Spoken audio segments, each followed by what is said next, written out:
A neighborhood is like a bucket with holes in it. You pour water, it runs out. To have a community, you must have three things to have a community in it. You must have a wholly independent economic structure that can provide goods, service, products, and things for your own people, and jobs and tax bases for your own people. You have not got one black neighborhood in America that can provide jobs, products, and services and goods to take care of themselves. And you sit there talking about terrorism coming to America. They're going to wipe you out. The immigrants going to wipe you out. First of all, when the terrorists come, they're going to shut you down. All they got to do is drop blue-blooded plague in here or some anthrax. You'll never get out. You don't own any drug stores. You don't own any food stores. You own nothing. You cannot feed yourselves. You don't have any gas stations. You are totally dependent on other people to take care of your needs because you don't have those roots sunk into the ground to take care of you here in Chicago. Family, when we talk about black empowerment in the US, we cannot fail to mention the works of Dr. Claud Anderson. Dr. Claud Anderson has been very, very instrumental in regards to trying to empower black folks to build a community and just be able to be empowered economically, because he believes that black folks are lagging behind, with the economic structures in the US. Dr. Claud Anderson is a well-known economist, historian, and author who advocates for black economic empowerment. His philosophies focus on practical ways for black communities to control their resources and build long-term wealth. His most influential work, Powernomics, the National Plan to Empower Black America, outlines a strategic approach to achieving economic self-sufficiency. So guys, if you're wondering how black people can actually be able to achieve a strategic approach to achieving economic self-sufficiency, you must watch this video.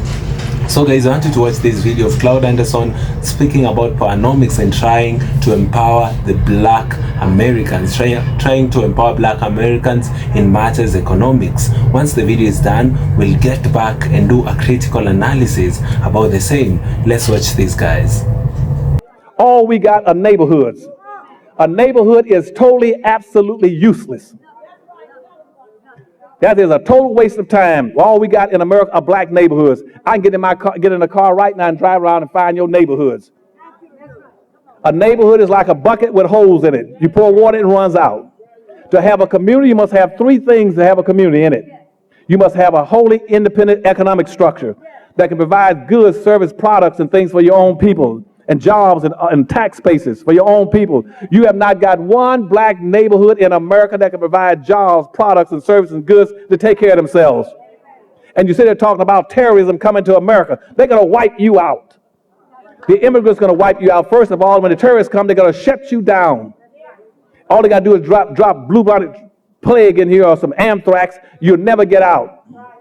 You don't own any drug stores. You don't own any food stores. You own nothing. You cannot feed yourselves. You don't have any gas stations. You are totally dependent on other people to take care of your needs because you don't have those roots sunk into the ground to take care of you here in Chicago.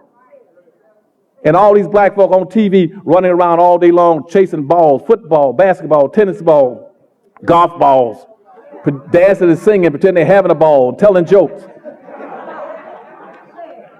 And you should at least control four basic things. You should be trying to control water, food, medicine, and energy to be able to survive and compete. You don't own it in this city. You haven't got anything in this city. And just as happy as a sissy in a CC camp.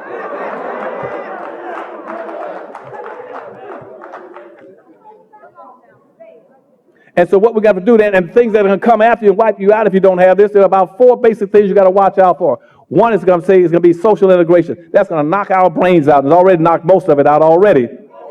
The second thing is immigration. These immigrants are coming here. They're going to clean your tubes.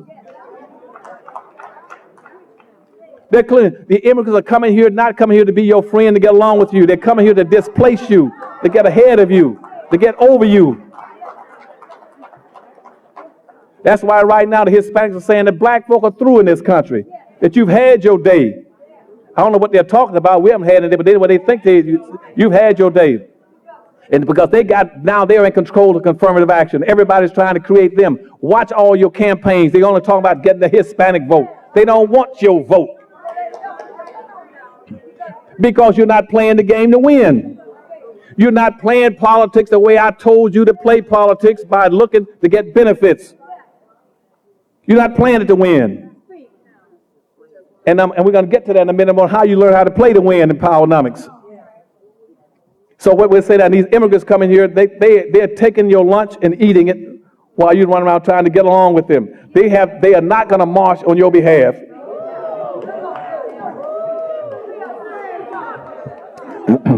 So go to the next slide for me, please. I want to get through these few slides real quickly, like then I got to get to the real stuff. I know you're getting tired. Let me stay with you a little bit longer. Now, this is the problem you ran into with social integration, but they should have been desegregation.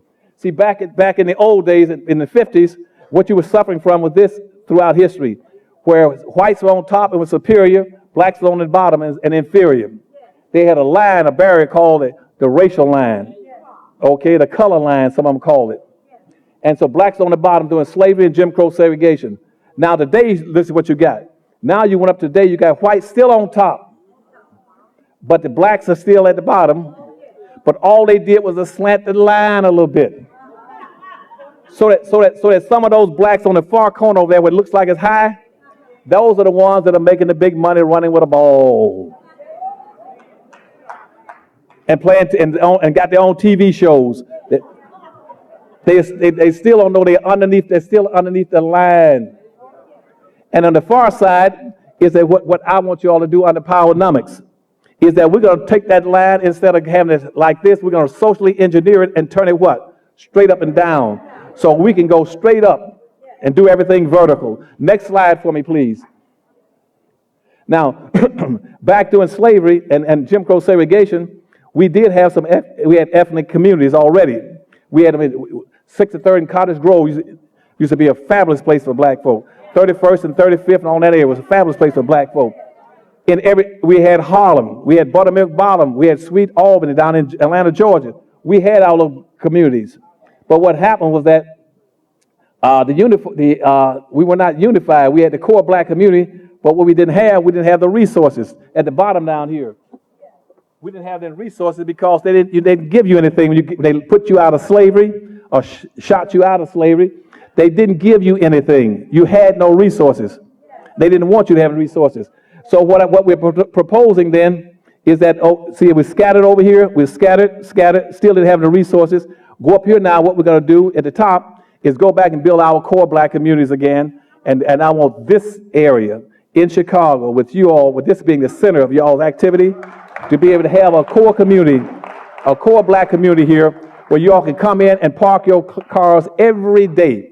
Don't worry about living in the suburbs of Chicago. That's a waste of time, because those big riots come, these big trouble come, these terrorists. Everybody knows where you live out there bragging about you in the suburb. Well, I'm the only one who lives out here by myself. Yeah, you're going to wish you had lived out there by yourself. You better try to come back and wrap yourself in some black folk and build your own black community. That's why I can go across America and I can come in, just left California. I can come out there and I can see, I got Korea towns, Chinatown, Japan towns, Little Saigons. I can go down to Florida and get Little Havana, Little Hialeah. I can go up to Italy and get Little Italy. I can find Germantown, Pole towns, Hockett town, Cork towns, Russian town, and Greek towns. I can't find a damn black town. You're so busy trying to integrate, you have nothing left. As I told Dorothy this morning, you cannot make black coffee better by integrating cream into it. It doesn't get any stronger. You weaken it. If you think integrating something into something, making it strong, go out right now and drop sugar into your gas tank, see if it can make it any stronger.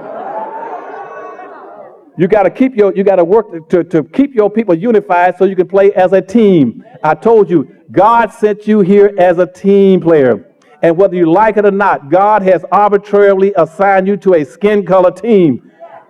He doesn't care whether or not you don't like it. Well, I don't want to be black. That's tough. You are. You're here now. Let me have the next slide, please. I got to move a little fast before y'all get mad and leave me. Okay. But what I want you all to understand is that everything is vertical. Always go vertical. Always go vertical. Never go horizontal. Never in anything. Never go horizontal in a race-based society. And see now, look the difference down here. is that back during the old days, before social integration, that's horizontal. We kept going back and forth from the back of the bus to the front of the bus, from the black water fountain to the white water fountain, and moving from the black ghetto to the suburbs. Those are horizontal moves. It didn't elevate you, make you a better, more powerful person because you moved to the suburbs. And see, only a few blacks trickle up on the old horizontal system. So you start at the bottom over there and go straight up, go to the top. Why won't you go to the top? Because that's where all the wealth and power is located. The wealth and power is at the top, not at the top of the T. When you get to the top, then you go horizontal. That's like when you build a business, you build your business straight up. When you get to the top and you got your own neighborhood built well with black businesses in it, you got this, and this area's got a lot of prosperous businesses, then you spread out and go get somebody else's neighborhood. When you get to the top, you go take other people's neighborhoods away from them. But don't do that until you capture and control your own. Because if you don't have a community, you cannot have a successful business.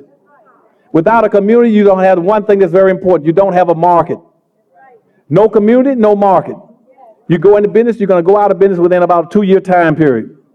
Nobody's going to drive all over Chicago trying to find your damn store.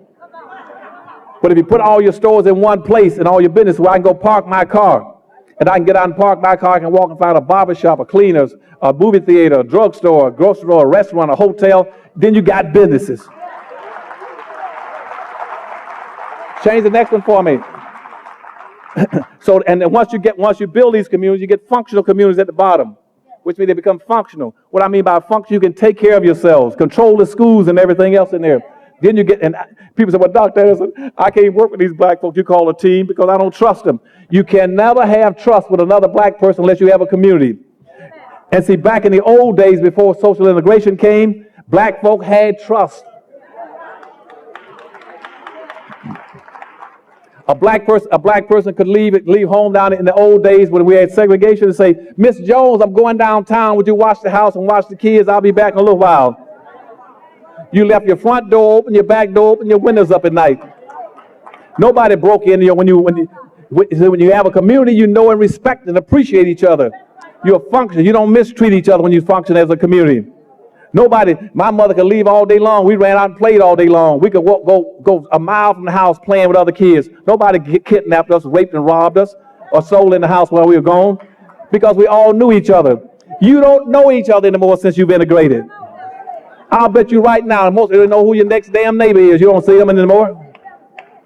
You got to start getting, and once you build your community and you start trusting each other, then you can get cooperation. You start cooperating and pooling your money, pooling your resources, pulling your talents, pulling your brains together to be a competitive group. And then you can get accountability. You can hold some of these water leg politicians accountable.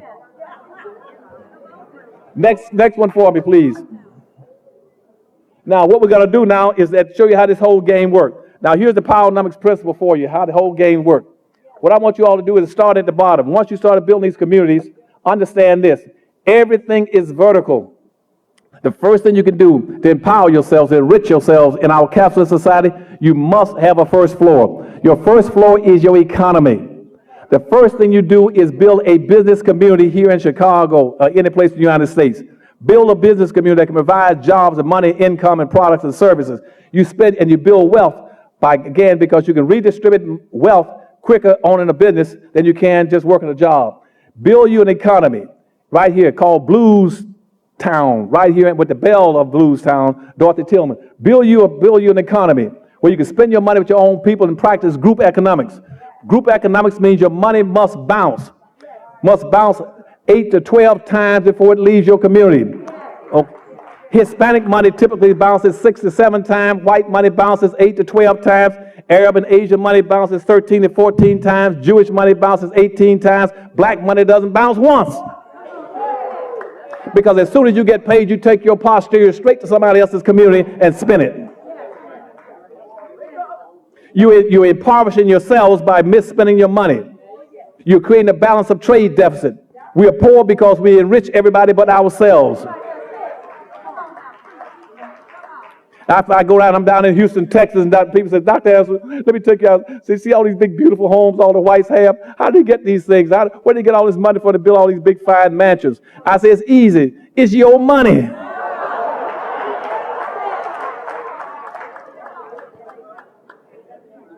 You see, whites live off of two incomes. Hispanics live off of two incomes. Asians live off of two incomes. They live off of 100% of their money and 98% of yours. They live, so all these other groups that you're competing with live off of 198% of money. You live off of 2%. It cannot be done. But we keep trying to do the impossible. That's why we have not progressed, as I said when I started my speech, we have not progressed in 500 years. We're still stuck on the bottom because we do stuff that doesn't make any darn sense. And what I want you all to start doing under the power of when we get this plan off, we're going to start next year. We got a very specific, broad plan all laid out where every black in America is going to be a participant except the Sambos and Samis. We don't want them. We don't want them. We're not going to invite them. We don't have a big tent attitude about we all got to be. No, I don't want to have no big tent attitude. I don't want half of them. Half of them need to go on and get out of here, go on to heaven or someplace, and leave the rest of us alone. And I tell you, don't waste your time trying to persuade them when you leave here. Well, you should understand the Powernomics movement and what we're going to be doing in about another year across America. We're going to build big business districts in all these big major urban areas where black folk live. And see, because what will happen, let me give you a little how it will work. It's like if you try to, don't mess around with a fool too long. See, it's like walking down the street, you look up and see a crowd of people at the bottom of a big building. There's a big skyscraping building, 30 stories up, and here's somebody that's talking about he's going to jump. And the guy walks along and says, what's wrong? What y'all applauding for? He said, well, we're just telling the guy on the roof, jump, jump, jump, jump. He said, no, don't say that. Don't do that. That's wrong. Every man's life is important. It's very important for that man to stay alive. He might have a family and kids and children. Let me go up there and talk to him for about 5 minutes, and I think I can talk him out of killing themselves. So he goes up there, and the crowd just settles down. He goes up there on the roof and talks to the guy for 5 minutes. After 5 minutes up, the people on the ground start chanting again, jump, jump, jump, jump. And the guy said, no, be cool, give me another 5 minutes.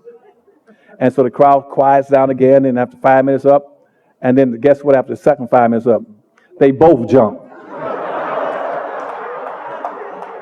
Show me, for instance, where Asians, Arabs, Hispanics, American Indians, and women, and everybody else, and gays, show me where they're equal to black folk. When black people were the first people on earth, that makes them an exception. If you're the first people on earth, you don't have any equals to you. You were the first people in America. Black people were the first people in America. Not these people call themselves the Native American Indians. Those are not the real people in America. Those people came here from Asia. They crossed the Bering Straits about 5,000 or 6,000 years ago. Black people come here, the Folsom people came here 16,000 years ago from Africa.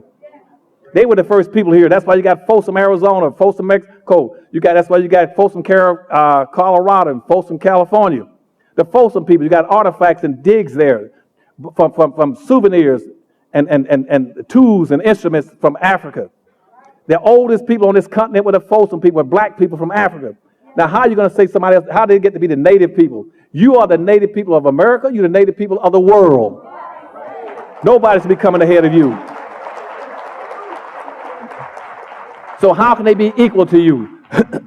You're the only people that came to this country that were enslaved. Nobody else came here and enslaved but you. You're the only people that were denied the right to vote. You're the only people that were classified as 3/5 of a human being. You're the only people that were classified as special property. You're the only people that the entire Constitution was framed on. You're the only people that holds an entire civil war was fought over you. And more importantly, you are the only and the most patriotic people in America. Nobody in this country, I hear all the people on these Rush Limbaugh types and the Hannitys and the O'Reillys always talking about black folk for this and black folk for that, about patriotism. Nobody in this country is more patriotic than you are. You tell them this, that Dr. Anderson told you this. You are the only people in this country. No Asian, no Arab, no Hispanic, no American Indians, anyone else. You're the only people that have fought in every war this country's ever been in.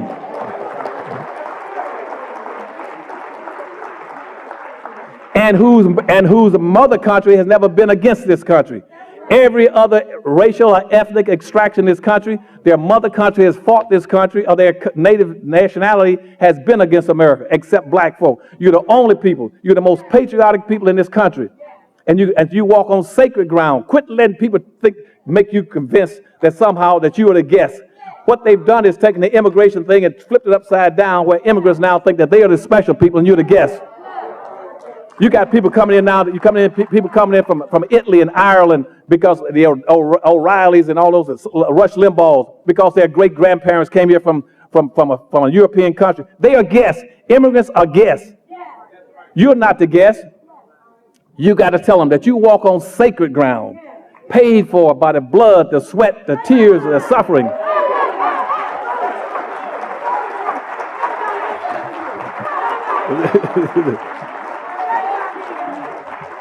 That they paid for. They paid for, and all the black janitors and cooks and maids and butlers and waiters and cotton pickers. You are sacred people and special people. Don't let nobody try to put you down by talking about you're a guest in America. Hell, everybody else here is a guest. You are their people. An immigrant is a guest. When they start bragging about their immigration status, you say, we are the only non-immigrants in America are black people. You're the only non-immigrants. They're talking about this is an immigrant nation. This is an immigrant nation. No, it's not. It's for you whites and the Asians and you Arabs, but it's not for black folk. Black folk are not immigrants. An immigrant is a person who involuntarily migrates from one place into the next and stays and establishes something. Black folk are the oldest people in the land. You're the only non-guest in the land. And they start to hear people talking about, well, Dr. Anderson, these black folk, they're not happy. They go back to Africa. No. You follow the rules. Those who came last leave first. Family, black people must empower their resources. Those are the words of Dr. Claud Anderson, sorry. He says having black neighborhoods is not important. Many times in the US you see coming up of black neighborhoods where black people can freely live, not facing any forms of discrimination. He says having these neighborhoods, it's not enough. To have a community, we must have a whole independent economic structure that can provide goods, services, products for our own people and jobs. Having just a community that you're living alone is not important. The most important thing is for us to be independent economically and build a structure that can provide us with goods, services, and products for our own peoples and jobs. That would mean that we have empowered ourselves as a people. That would mean that we are fully dependent, on ourselves. We are not waiting for people outside there to come and create opportunities for us. We are not waiting for jobs. We've already worked so hard. We've created good services and products for ourselves. We do not have any black neighborhoods in America that can provide for themselves fully. He says that no black neighborhoods in America can provide for themselves fully. They have to depend on white folks, for them to get certain products. And he tries to empower black folks and tells them that even in our communities, even in our neighborhoods, we can be able to create, for ourselves. We can be able to create commodities, buy from ourselves, create job opportunities for our neighbors in the black communities, so that we are fully sufficient to ourselves. And that's the idea that Claud Anderson has, with his idea of powernomics, trying to just empower black people economically, because he believes that that is the biggest tool that black folks would get outside there. Many times people complain about systemic racism, people complain about discrimination, but according to Claud Anderson, he looks at this approach economically. He feels that if we can be able to be self-sufficient, it will be easy for us, to do certain things without having to depend on others. He says that the immigrants gonna swipe us out. Look at the Hispanics. The immigrants are going to just wipe us out from the US. You don't own any drugstores. He says most of the black people don't own any drugstores. We don't own any food stores. We actually own nothing. You cannot feed yourself. you're totally dependent on other people to take care of your needs. We do not have somewhere where we're sure that we can get food. We do not have these stores providing the clothing, medicine, even the very essential things that we need. We have to depend on other people to produce them and bring them to us. The idea that Claud Anderson and I'd say George Fraser has always been for black people. Once you're done with your studies, is get outside there and create opportunities for yourselves, and that model is working right now. And like getting out of school, going to higher institutions of learning, then once you're done with that, you go to somebody to be employed, to a white man to employ you. It's easier for black people to be empowered and be able to create opportunities for other black people and end the insanity of racism and discrimination. The only way that can end is by us trying to empower each other, and the biggest way we can empower each other is economically. You should at least control the basic things. If you cannot control everything, at least control the basic things. Have control of water, have control of food, medicine, and energy to survive, and be able to compete others. Once you're able to just sustain yourself, you have water, food, and medicine, you're in control of that. Those are some of the basic commodities. If we don't wake up, then we should expect these things as repercussions. Number one is social integration. Number two is immigration. These immigrants are gonna clean your tooth. They are coming to displace you and get ahead of you. You mean somebody cleaning your tooth? That's how crazy it can be. They're in control of you. So it's time that we take our position as black folk in the US. The power T mobility model that Claud Anderson explained in this video highlights that the old horizontal model, and he tries to advocate for the new vertical model. Horizontal moves didn't make blacks better people. Black people need to go to the top because that's where the wealth, power is located. When you get to the top, then now you go horizontal. That's like building a business straight up. You get to the top and you get your own neighborhood, build wealth with black business in it. Then you spread as somebody else's neighborhood. You can actually stretch it after reaching the top. Once you're in the top, spread it going horizontally. Bring competition. You now leave even the black neighborhoods and spread further, because now you're in control, you're in a position of power. If you don't have a community, you can't have a successful business. That just goes without explaining. All businesses are built, from a community perspective.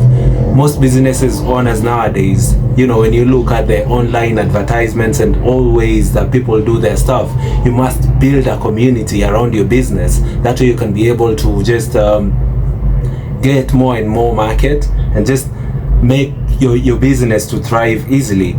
I also went further to look at some of the key pointers, in the teachings of Powernomics by Dr. Claud Anderson.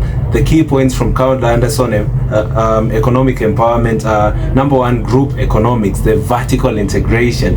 Anderson stresses the importance of black communities practicing group economics by supporting black-owned businesses and creating self-sustaining economy. Let's go outside there, promote black businesses, man. If you're in the US, there's no need for you to pass through that black business, go support other people. It's time that we actually start supporting our own people. That way we gain power slowly and slowly. Number two is the politics and economic base. He urges that political power without economic strength is ineffective. Wealth must come first, as it allows communities to influence policies that benefit them. The number three is the ownership of resources. He highlights the necessity for black people to own land, businesses, and media outlets to control their narrative and economic destiny. Number four is the education with purpose. This is what I was trying to say earlier. Once you're done with the education, then what next? Education with Purpose, he promotes an education system that prioritizes skill building and business creation over just preparing for employment in other people's companies. Then number 5 is the ethnic competitive advantage, where Anderson suggests that black communities should focus on developing competitive advantages in industries where they already have a presence, such as sports, entertainment, and certain trades, while expanding into other sectors. Number 6 is building and passing wealth. He emphasizes the importance of intergenerational wealth transfer, ensuring that black families and communities retain their economic gains across generations. Let us be people who think forward. Let us be progressive. If you're working today, at least work and ensure that you can be able to even transfer the wealth to generations. Let us be the change. Guys, thank you so much for tuning to watch this video. Let me know of your thoughts on Claud Anderson's Powernomics, the drive to just try and empower black people economically. Guys, comment down below, let me know. Like this video so that it can be recommended to other users, and I'll be so grateful. Don't forget to join in as a member of this channel. That way we may be able to grow together. Subscribe.